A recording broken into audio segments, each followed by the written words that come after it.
Folk tales or folklores are very alluring and they're equally educational. Today, in the series of classical learning, we will be dealing with one such folk tale, but in the form of a poetry. Folk tales are basically of three categories.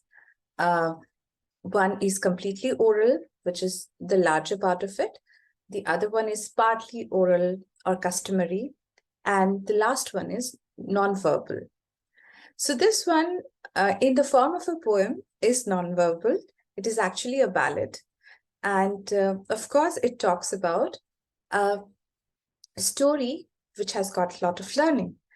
In fact, folk tales inspire students because they are simple and equally very logical. They are carrier of various kind of relationship that man can share with nature, and they educate the students about their environment and make them environment conscious. Folk tales or folklores provide a greater and deeper insight to life and living. Hello fellows, welcome back to our channel Learn English with Nandita. As I told you, today in classical learning we will be talking about a folk tale. It is a 16 stanza ballad. These are rhyming poems which are in quatrains, मतलब rhyming poems होते हैं ballads, और ज़्यादातर folk tales या folk culture से ही जुड़े हुए होते हैं. Narratives होते हैं, मतलब उसमें कोई ना कोई story narrate किया जाता है, इसमें भी है. और इसमें 16 stanzas हैं, है ना. और हर एक stanza quatrain form में होता है, मतलब 4-4 के lines में होता है. आइदर ए बी राइमिंग होती है या a b c b rhyming होती है, तो इसमें भी वैसा ही है. This is of course from a folk world and therefore it is simple as well as logical. मतलब इसमें आप ट्रेडिशनली क्या बताया जाता है, ओरली क्या सिखाया जाता है बच्चों को, ये तो आप देखते ही हो. और एक बहुत ही इंटरेस्टिंग स्टोरी भी आप सुनते हो, बट वो इतना लॉजिकल होता है कि आप समझ जाते हो कि इंसान अगर कुछ करता है तो क्यों करता है. Okay, so folk tales are generally educative because of that, क्योंकि वो इतने लॉजिकल होते हैं. दे सिंपली आपको समझा सकते हैं कि अच्छा ये इसलिए कर रहा है क्योंकि ये भूखा है, ये इसलिए कर रहा है क्योंकि वो ग्रीडी है, ये इसलिए कर रहा है क्योंकि वो रिच है और बहुत प्राउड है ना. और नेचर के साथ ऐसा नहीं करना चाहिए या इंसानों के साथ ऐसा नहीं करना चाहिए. So folk world through traditional learning teaches you how to be better human beings, right? So this one is nothing different, and let's dive into it and learn about this new folk tale. This is of course a narrative poem in a ballad form, which helps you to understand that how we should not indulge in greed, and we should be more compassionate and empathetic towards other human beings. मतलब हमें ये क्या सिखा रहा है, इसका theme क्या है. इस पोएम का थीम है कि हमें ग्रिडी नहीं होना चाहिए, हमें बहुत ज़्यादा की लालसा नहीं होनी चाहिए, और हमें दूसरों के प्रति कंपैशनेट और एम्पैथेटिक होना चाहिए. मतलब दूसरों के दुख दर्द को, उनके भूख प्यास को, उनके सिचुएशन को भी समझना ज़रूरी है. और ये पोएम किसका लिखा हुआ है? फीब कैरी, एक अमेरिकन इंग्लिश पोएट हैं. इनफैक्ट पोएट थी Victorian age की. She was born in 1824 and she died early in 1871. She has another sister who is also an American poet, Alice Carey. So Phoebe Carey ने ये बहुत ही beautiful poem लिखा है, Legend of the Northland, which is also there in class 9 CPSC Beehive main course book. ठीक है. So a legend of the Northland. Northland वो किसको represent कर रहे हैं? नॉर्थलैंड वो एक ऐसे एरिया को रिप्रेजेंट कर रहे हैं जहाँ पर कि 6 महीने धूप होती है, 6 महीने छाँव रहता है. ठीक है. सो मोस्टली द नॉरफोक्स है ना, जो नॉर्वेज एंड डेनमार्क वहाँ के जो लोग हैं, या फिर ग्रीनलैंड वगैरह के जो लोग हैं जहाँ पर कि इस तरह का मौसम होता है, उसके बारे में वो बता रही हैं. तो ये थीम जो है आपको बेटर ह्यूमन बनने में प्रोत्साहित करता है। इसका मैसेज जो है कि आप भी कंपैशनेट बनिए, आप भी लोगों के बारे में सोचिए, उनके जैसे समझने की कोशिश कीजिए, ठीक है। फीब कैरी अपने बहुत सारे मैसेजिंग के बारे में हमेशा जानी जाती हैं, जैसे कि यहाँ पर उनका एक कोट है कि never is true love blind but rather brings an added light. जो ट्रू लव होता है वो ब्लाइंड नहीं होता है। तो आप सोचिए विक्टोरियन एरा की पोइट है, बट वो ट्रू लव के बारे में कितना फॉरवर्ड थिंकिंग है। वो कह रहे हैं, हम लोग आज भी कहते हैं यार हो जाता है, love is blind, but she never thought that way, and she thought कि लव जो होता है, जो कि ट्रू लव होता है, वो ब्लाइंड नहीं होता है, but rather it brings added light. मतलब अगर आप सही में किसी को प्यार करते हैं तो वो आपको नई उम्मीदें, नई खुशियाँ, नई होप्स ला कर देता है। Both Phoebe Cary and Alice Cary जो थे, उनके पोएम्स जो है होपफुल होते थे, उनके पोएम्स जो हैं बहुत पॉजिटिव होते थे। This poem is nothing different. Let's look at the outline or the summary of the poem. The poem actually talks about a little woman who was punished by Saint Peter for refusing to give him any one of the cakes that she had baked. In the story, Saint Peter reaches the cottage of the lady and asks for a cake that she has baked. But this little woman was very, very adamant, and she was so greedy that she could not even part ways with the thinnest of the cake that she had made, which was wafer like. ठीक है. So because of lot of travelling saint Peter was very tired, और वो Saint थे तो वो कुछ भी कर सकते थे. सो ही डिसाइडेड कि इसको तो पनिशमेंट मिलनी चाहिए, and what happens to that lady with the punishment, that is what the poem is. ठीक है, उसको पनिशमेंट करके उनको वो क्या टर्न कर देते हैं, यही पोएम में बताया गया है. So let's dive into it. Let's go with the reading of the poem. Away, away in the Northland, where the hours of the day are few and the nights are so long in winter that they cannot slip them through. तो जैसे मैंने बताया कि ये उस जगह की बात है जहाँ पर कि डेज जो हैं वो कम होता है, और जो रातें होती हैं वो लंबी होती हैं और ज़्यादा होती हैं. ठीक है ना. 5 महीने लाइट दिखता है ज़्यादातर, और 6-7 महीनों तक मतलब एकदम रात ही दिखता है. ठीक है, तो वही उसी जगह के बारे में बताया गया है. और जैसे मैंने बताया कि ये बैलेड है तो क्वार्टरन फॉर्म में है, मतलब हर एक स्टैंजा जो है 4 लाइन का होगा, और उसका एक बहुत ही पैटर्न राइम होगा. यहाँ पर भी है. What is the rhyming scheme here? It is Northland, few is A and B, winter is not rhyming with either one of them, so C, and through and few are rhyming, therefore B again. So A, B, C, B is the rhyming of the stanza, the first stanza, and that is what continues in the other stanzas as well. So with every stanza it will be A, B, C, B, and then D, E, F, E, इस तरह से होता रहेगा. ठीक है. So second stanza में वो क्या बता रहे हैं? Where they harness the swift reindeer to the sledges where it snows, and the children look like bears' cubs in their funny furry clothes. तो यहाँ पर अभी तक वो नॉर्थलैंड के बारे में ही बता रहे हैं. वो बता रहे हैं कि यहाँ पर जो है वो अपने रेंडियर्स को हार्नेस करते हैं, मतलब उसके ऊपर जो लगाया जाता है बेल्ट, जिससे कि आप उसको अपने गाड़ी के साथ, रेंडियर है तो स्लेज के साथ लगता होगा, है ना. स्लेज क्या होता है? स्लेज एक व्हीकल होता है जो कि स्नोई रीजन्स में चलते हैं, जिसमें कि नीचे व्हील्स नहीं होते, क्योंकि व्हील्स स्नो पे चल नहीं सकते हैं. सो स्लेज के साथ आप रेंडियर्स लगाते हैं. वहाँ पे हॉर्सेस बहुत रेयरली लगाए जाते हैं, रेंडियर्स लगाए जाते हैं. तो उनको जो हार्नेस किया जाता है वो स्विफ्ट रेंडियर्स को हार्नेस किया जाता है, ना कि हॉर्सेस को. और किस पे लगाया जाता है? उनको स्लेजेस पे लगाया जाता है, क्योंकि वहाँ पर स्नो होता है, और चिल्ड्रन जो होते हैं वो इतने पूरी तरह से कवर्ड होते हैं कि वो बेयर कब्स की तरह लगते हैं. कब्स मतलब छोटे बच्चे, बेयर के छोटे बच्चों की तरह लगते हैं इन देयर फनी फरी क्लोथ्स. अब देखो फनी फरी दोनों फर से स्टार्ट हो रहा है, इन कंटिन्यूएशन आ रहा है. सो इट इज़ एलिटरेशन, है ना. And this is the harness that we were talking about. ये जो जैसे घोड़ों के ऊपर भी लगाया जाता है, और ये स्लेज है. आप लोगों ने क्रिसमस के बारे में तो पढ़ा ही होगा और सुना ही होगा, फोक टेल्स बहुत सारे हैं। तो उसमें देखो रेनडियर जो सांता क्लॉज है उसका स्लेड चला रहा है, दिख रहा है, ठीक है। So the ones who are carrying that sledge are the reindeers, and Santa Claus is bringing lots of gift, okay, because he is also coming down from the Northland. We are talking about that Northland, okay. They tell them a curious story, और इसी land में एक curious story बहुत famous है। Folk tales जो होते हैं वो ट्रेडिशनल होते हैं और ओरली ज़्यादा पास ऑन होते हैं। सो वहाँ पर ये स्टोरी बहुत फेमस है। I don't believe it is true. So now you see the poet is making sure that she is aware that this is just a folk tale and it might not be true, and she is plain and simple वो बता दे रही है उस बात को।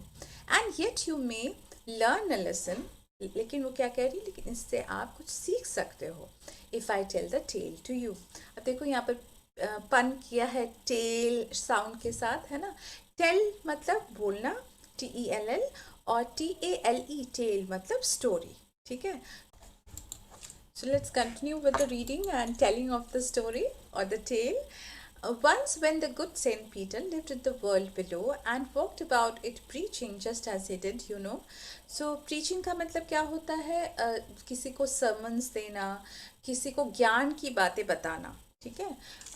एक तरह से टीचिंग ही है, लेकिन अगर वो रिलीजियस हो या ज्ञान की बातें हो तो उसको प्रीचिंग कहा जाता है। तो सेंट पीटर उस टाइम पे स्वर्ग में नहीं रहते थे, वो नीचे रहते थे और वो लोगों को प्रीचिंग देते थे। He came to the door of a cottage and traveling round the earth where a little woman was making cakes and baking them on the hearth. तो वो जो है एक कॉटेज के पास आते हैं। कॉटेज जो होते हैं वो छोटे घर होते हैं जो कि स्पेशली विलेज एरियाज में पाए जाते हैं, कंट्री साइड में पाए जाते हैं, ठीक है। और वो अपने हर्थ में, हर्थ मतलब ओपन फायर प्लेस जो होता है घर पे, वहाँ पर वो केक्स बेक कर रही थी ये लेडी। उनके कॉटेज के सामने सेंट पीटर रुक जाते हैं। तो ये देखो, जैसे यहाँ पर एक कॉटेज है, it is surrounded by nature, ठीक है। Cottages are generally surrounded by nature. यहाँ एक और कॉटेज है। तो ऐसे ही किसी कॉटेज में वो लेडी रहती थी और अपने केक्स बेक कर रही थी। And being faint with fasting, for the day was almost done, he asked her from her store of cake to give him a single one. तो सेंट पीटर जो थे वो फास्ट कर रहे थे और बहुत थक गए थे। सो ही वॉज फेंट ऑलमोस्ट, है ना, मतलब जैसे कि भूख के मारे एकदम काहिल हो जाना, थक जाना, एकदम बेहोश होने के कगार पे आ जाना। तो वो वैसे हालत में आ गए थे और उन्होंने सिर्फ एक केक की मांग की, क्योंकि उन्होंने देखा इसके पास बहुत सारे केक्स हैं। सो वो हर्थ पे, दिस इज द हर्थ, ठीक है, केक्स बेक कर रही थी, right? So once when the good Saint Peter lived in the world below and walked about it preaching just as he did, you know, he came to the door of a cottage and traveling round the earth where a little woman was making cakes and baking them on the hearth. That is a hearth. And being faint with fasting, for the day was almost done, day खत्म होने वाला था, he asked her from her store of cake to give him a single one. उन्होंने सिर्फ एक की ही मांग की, लेकिन आगे क्या होता है? So she made a very little cake, but as it baking lay, she looked at it and thought it seemed too large to give away. So वो फिर से केक बनाने लग जाती है। उसके पास केक्स हैं, लेकिन वो फिर से एक छोटा सा केक, लिटिल केक बनाने लग जाती है। उसको देखते रहती है और सोचती है कि यार ये बहुत बड़ा है, मैं नहीं ले सकती। Therefore she needed another one, and still a smaller one, but it looked when she turned it over as large as the first had done. तो अब उसने फिर से एक केक बनाया, मतलब वो सेंट पीटर तब तक बैठे हुए हैं, उसने एक बनाया छोटा सा, उसको लगा ये काफ़ी बड़ा है, उसने और नीट किया, उसने फिर से बनाया। नीट करना मतलब गूंथना, ठीक है, आटे को गूंथना, डो बनाना, राइट। सो फिर से उसने बनाया, and when she turned it over, she thought that this is also big enough, and she was not able to give it away. Then she took a tiny scrap of dough and rolled it flat and baked it thin as wafer. जो हम लोग wafers, crispy wafers खाते हैं, उतना पतला उसने cake फिर से बनाया। But she couldn't part with that too, ठीक है, उसने उससे भी अपने आप को अलग नहीं कर पाई, वो पार्ट नहीं कर पाई, अलग करना, ठीक है। Wafer means very thin crust, एकदम पतला, Right. So she made a very little cake, but as it baking lay, she looked at it and thought it seemed too large to give away. Therefore, she needed another and still a smaller one, but it looked when she turned it over as large as the first had done. Then she took a tiny scrap of dough, scrap means piece of dough, and rolled it flat कर दिया उसने, and baked it thin as wafer, but she couldn't part with that. तो उसको भी वो नहीं दे पाई, उसने wafer जैसा बना दिया, but then also she could not part with it. For she said, my cakes that seem too small when I eat of them myself are yet too large to give away, so she put them on the shelf. तो देखो वो कितनी greedy है कि वो कह रही है कि जब मैं खाती हूँ तो बहुत छोटे लगते हैं मेरे केक, लेकिन अब देखो कितने बड़े बड़े लग रहे हैं, इसको तो मैं गिव अवे नहीं कर सकती हूँ, I can't give it away. So she put them on the shelf again. So now the cake is very thin, but still she has put it away on the shelf. Then good Saint Peter grew angry, for he was hungry and faint, and surely such a woman was enough to provoke a scent. Provoke का मतलब क्या होता है? किसी को किसी reaction को provoke करना, स्पेशली एंग्री रिएक्शन को कॉज करना किसी वजह से. ठीक है, आप कुछ ऐसा हरकत करते हो या आप कुछ ऐसा बोल देते हो कि सामने वाला जो है वो गुस्सा हो जाता है या एजिटेटेड हो जाता है. एजिटेटेड या एंग्री रिएक्शन को कॉज करना आपके खुद के बात से या किसी के भी बात या हरकतों से is known as provoking. So Saint Peter was highly provoked because he was very hungry, बहुत भूखे थे, and he was feeling faint. So वो बहुत गुस्सा हो गए, and he said, you are far too selfish to dwell in a human form, to have both food and shelter and fire to keep you warm. तो वो कहते हैं कि तुम इतने सेल्फिश हो कि तुमको ह्यूमन बीइंग बनना ही नहीं चाहिए. तुमको फूड मिलता है, तुमको शेल्टर मिलता है, तुमको वार्मथ मिलता है, ये सब तुम हकदार नहीं हो. So what happened now? For she said, my cakes that seem too small when I eat of them myself are yet too large to give away, so she put them on the shelf. Then good Saint Peter grew angry, for he was hungry and faint, and surely such a woman was enough to provoke a scent. And he said, you are far too selfish to dwell in a human form, to have both food and shelter and fire to keep you warm. Dwell matlab live, है ना, रहना. Right? So then what happens? Now you shall build as the birds do, and shall get your scanty food, scanty means very little, by boring and boring and boring all day in hard dry wood. Boring का मतलब क्या होता है? Bore हो जाना नहीं होता है यहाँ पे. बोरिंग का मतलब होता है ड्रिलिंग, मतलब निकालते रहना, खोदते रहना. ठीक है. Then up she went through the chimney, never speaking a word, and out of the top flue a woodpecker, for she was changed to a bird. So saint Peter has turned her into and punished her into becoming a woodpecker. उसको wood pepper pecker बना दिया. और जैसे कि हम लोग जानते हैं कि वुड पेपर टक टक टक टक टक टक टक ड्राई वुड को ड्रिल करते रहता है पूरा दिन भर, तो वही उसकी पनिशमेंट हो जाती है. Right. And she has gone out of the chimney and she has become all dark and black like a woodpecker with just a cap on her head. She had a scarlet cap on her head. तो ये cap कौन से colour का था? ये red colour का था. Scarlet means red, deep red color. And that was left the same, but all the rest of her clothes were burned black as a coal in the flame. But बाकी सारी चीज़ें जो है वो flame में या आग की लपटे में एकदम जल के राख हो जाती है, काली पड़ जाती है. Right. So that is flame. And every country school boy has seen her in the wood where she lives in the trees till this very day, boring and boring for food. तो अभी भी वो drill कर रही है टिक टिक टिक टिक टिक, और अभी भी वो वुड्स में पाई जाती है. वुड्स मतलब फॉरेस्ट में पाई जाती है. So what has happened now? अब एक बार फिर से ये वाले 4 स्टैंजास पढ़ लेते हैं. Now you shall build as the birds do. ये कौन कह रहा है? सेंट पीटर कह रहे हैं. And shall get your scanty food by boring and boring and boring all day in hard dry would. Then up she went through the chimney, never speaking a word, and out of the top flew a woodpecker, for she was changed into a bird. She had a scarlet cap on her hair, and that was left the same, but all the rest of her clothes were burned black as a coal in the flame. And every country school boy has seen her in the wood where she lives in the trees till this very day, boring and boring for food.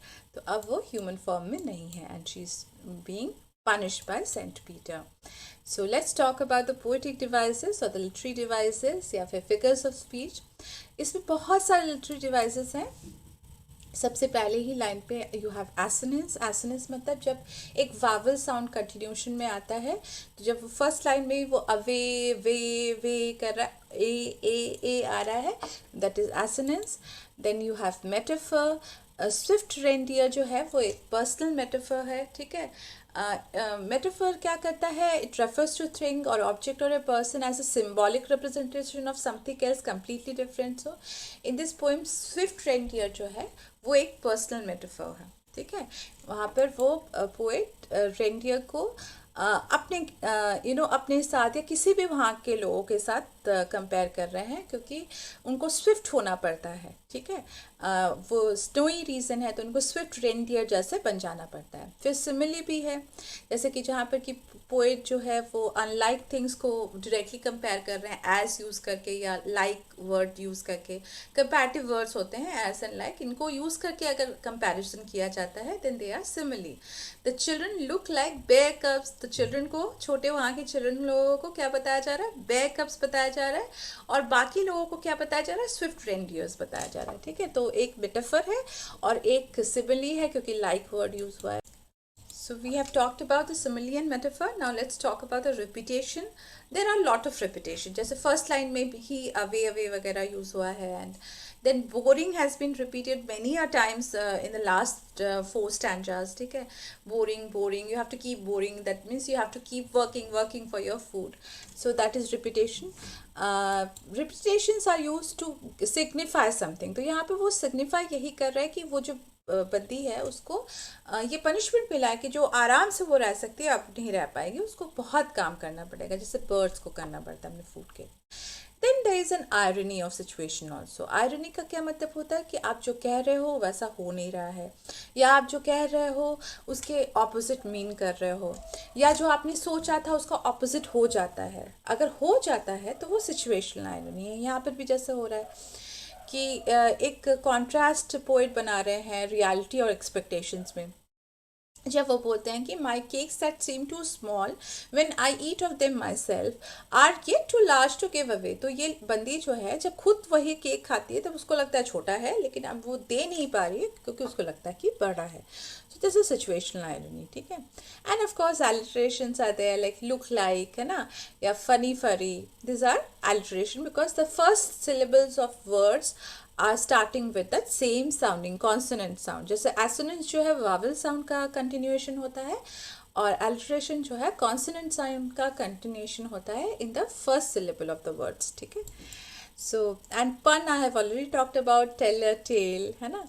So that's it about the poetic devices. I hope you have understood the poem, and I hope you like reading more of ballads. Ballads are basically literary poems which have been very popular since Middle Ages. और ballets जो है वो हमेशा rhyme में ही होते हैं, narrative poems होते हैं, मतलब कुछ ना कुछ नरेट करते हैं, कोई ना कोई एडवेंचरस टेल या रोमांटिक टेल नरेट करते हैं। यहाँ पर भी एक औरत के बारे में एक स्टोरी है, और उससे हम सीख क्या लेते हैं कि we should not be greedy and we should be compassionate towards other. Please do like, share and subscribe for me, and get more such content for sure. Be compassionate and like and subscribe. Good day and thank you.